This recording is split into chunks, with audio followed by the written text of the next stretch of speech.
Mark chapter 4 Mark chapter 4 verse 1 hanggang 9. Nagturo uli si Jesus sa tabi ng Lake Galilee.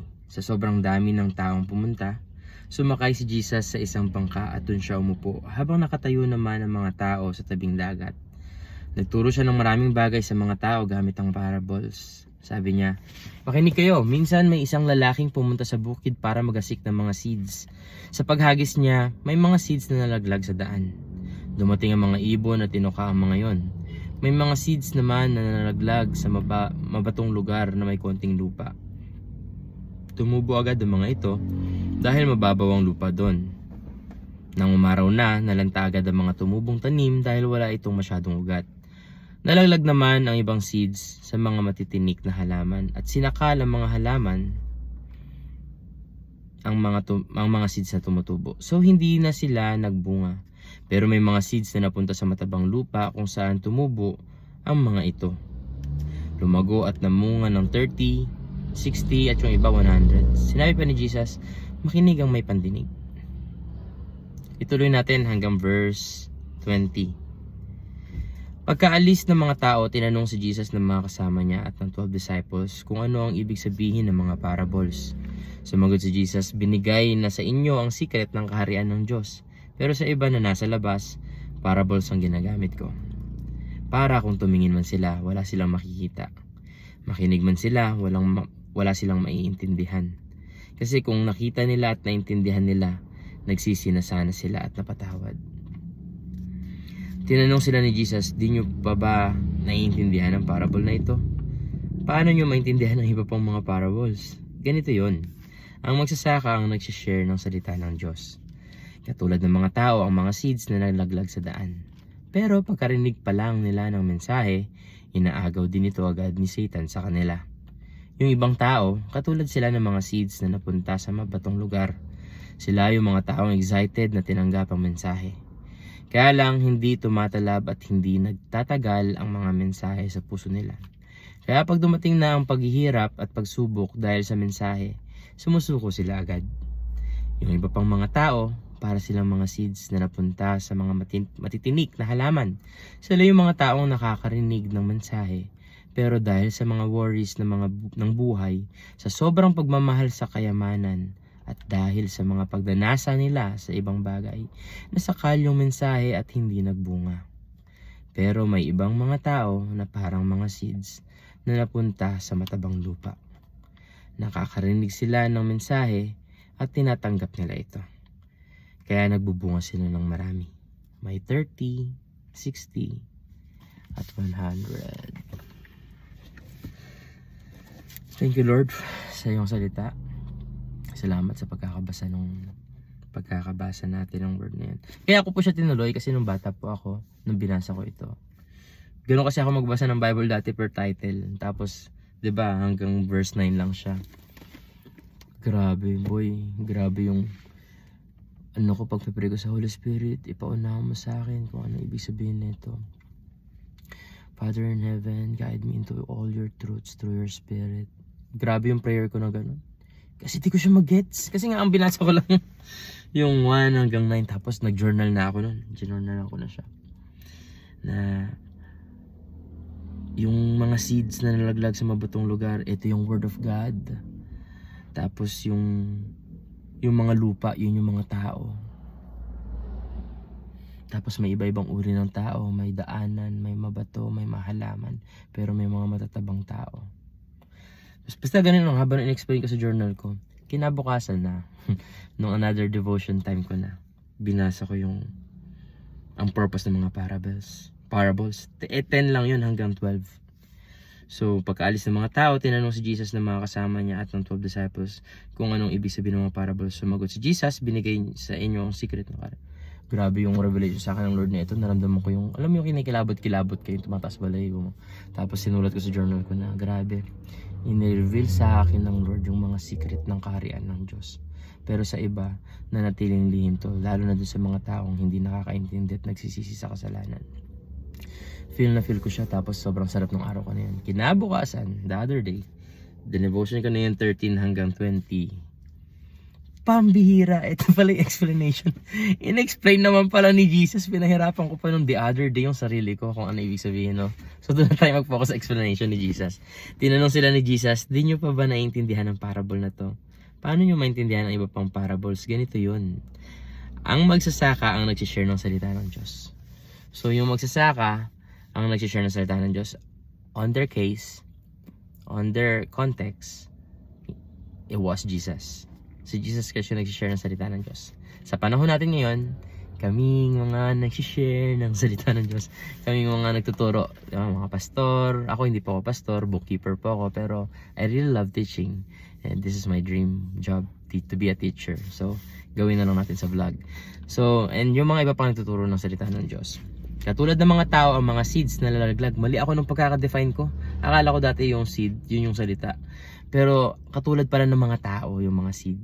So, yung mga tao pala yung seed. Tapos, nung naluglag sa daan, sila yung mga uri ng tao na pagkarinig pa lang nila ng mensahe, naaagaw din agad ni Satan. Hindi pong pag-attend ng church, narinig nila, wow, they're so blessed. Ang ganda nung message ng God. Pero paglabas nila, wala na agad. Nakalimutan na nila, back to normal life, back to sinful living, back to the life na sila yung boss, hindi si Jesus. So, yung ibang tao, katulad sila ng seeds na napunta sa mabatong lugar. Sila yung mga taong excited na tinanggap ang mensahe. Ito yung mga excited talaga, no? Kaya lang, hindi tumalab at hindi nagtatagal ang mensahe sa puso nila kaya pagdating ng mga paghihirap at pagsubok. Ito bro, ito yung mga nakinig ng salita, nakapanood ng ganito, tapos naramdaman nila excitement, grabe. I think I want to be closer to God. O kaya sila yung mga umattend ng church, na invite sa church, tapos narinig nila yung word of God. Naiyak pa sila, tapos naramdaman nila na, I think this is it, tinatawag na ako ng Diyos. They were really excited about this and they really dinama talaga nila sa puso nila kung ano yung word. Talagang isinapuso nila yung salita ng Lord. Pero after long time, like pag uwi nila, the week after na naka-receive sila ng revelation from God, message from God, they were trying to live closer to God. They were trying to make an effort na masunod si Jesus, maging maka-Diyos, maging mabuting tao. Pero katagalan,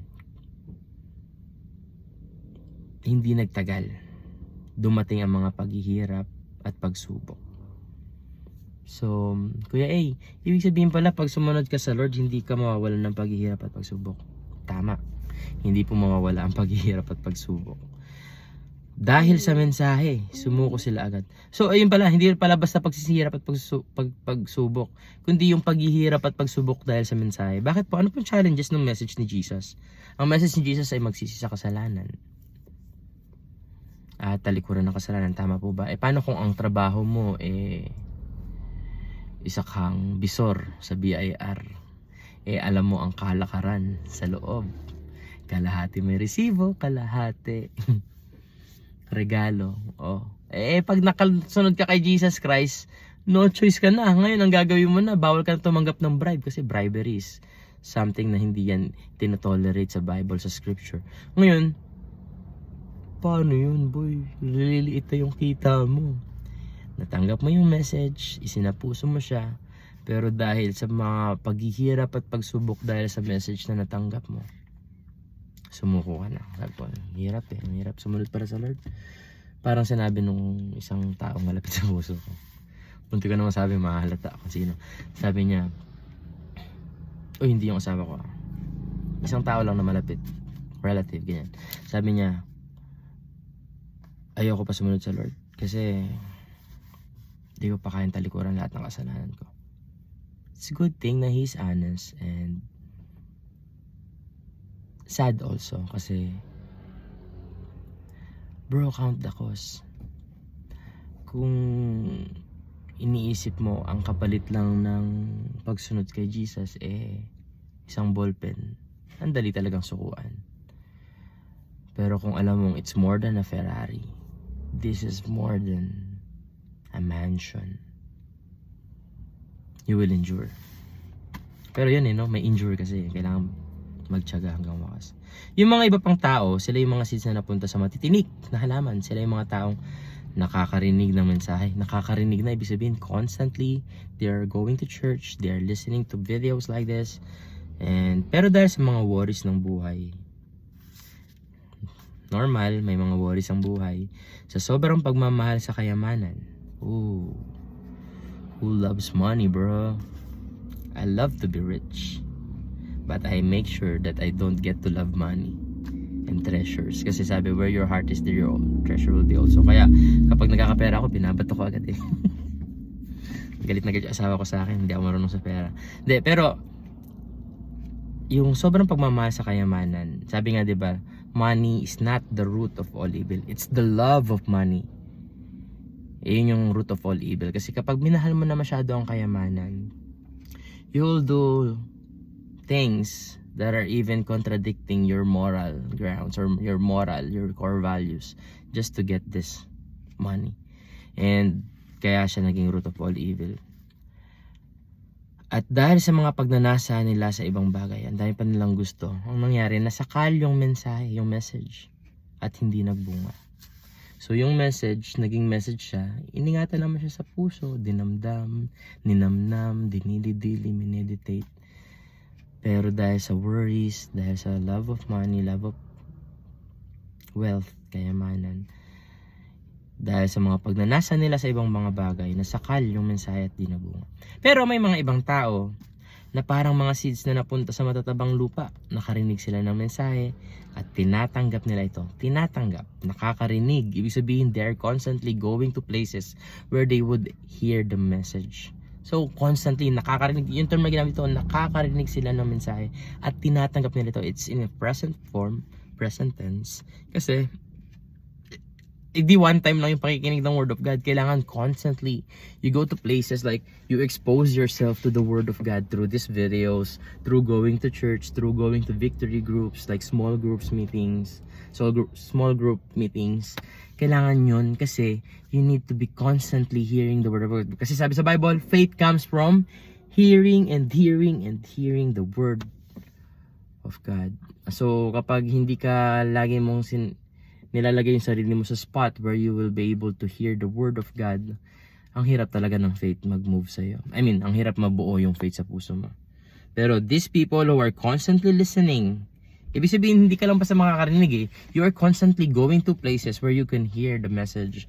And sabi nila, constantly accepting. Hindi lang kasi sapat na narinig mo at natanggap mo yung message. Kailangan tanggapin mo siya. I mean, hindi sapat na constantly naririnig mo siya. Kailangan tanggapin mo siya sa puso mo. Like, marami kasi pumupunta ng church, ang ginagawa nila, upo sila dyan. Worship, di ba? Plus worship. Ito na, this is the meat of the service, the Word of God. But they are there judging the preacher like, mali yung sinabi niya. Tama yung sinabi niya. Gusto ko yung sinabi niya. That part, that's a really, no for me that. If you have an attitude like that whenever you listen to the Word of God, like parang ano ka judge? Ano ka taga-evaluator? Like, why would you evaluate the speaker, bro? Aren't you there to hear the message from God? Like, syempre importante rin magbabasa ka ng Bible kasi mamaya pinakikinggan mo pala si huwag tayo mabanggit ng pangalang masama. Mali pala yung tinuturo ng pinapakinggan mo. But you're not there to judge. Actually, if you have the Spirit of God, you will discern if it's from the Lord or etong taong to nagpapatama. Malalaman mo yun eh. But if you go there talaga with the proper heart, sabi nga, kapag naghanap, seek and you shall find, di ba? Knock and the door will be open. Ask and you will receive.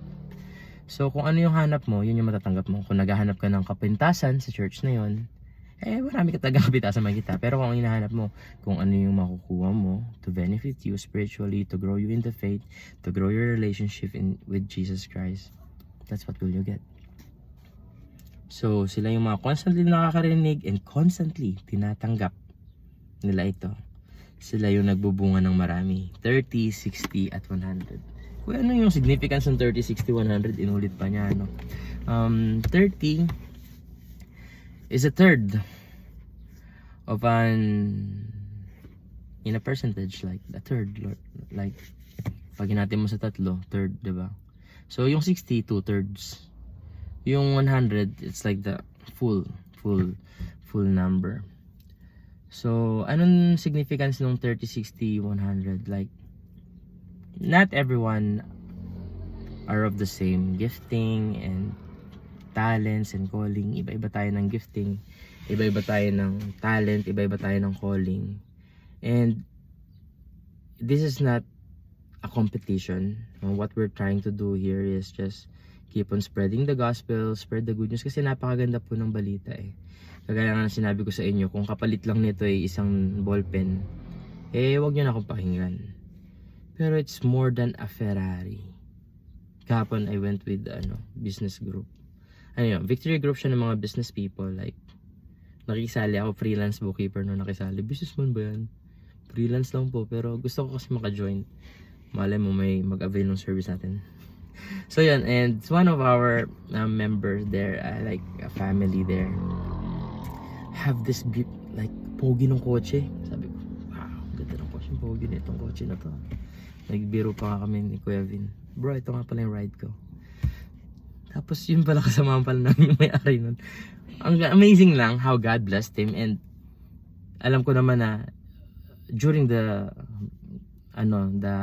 processing nung amin pong pinag-uusapan yesterday, makikita mo talaga na they are doing everything to reach their family, to share the gospel in their Jerusalem. And that's really commendable. And I know that deserve nila yan ganyang car.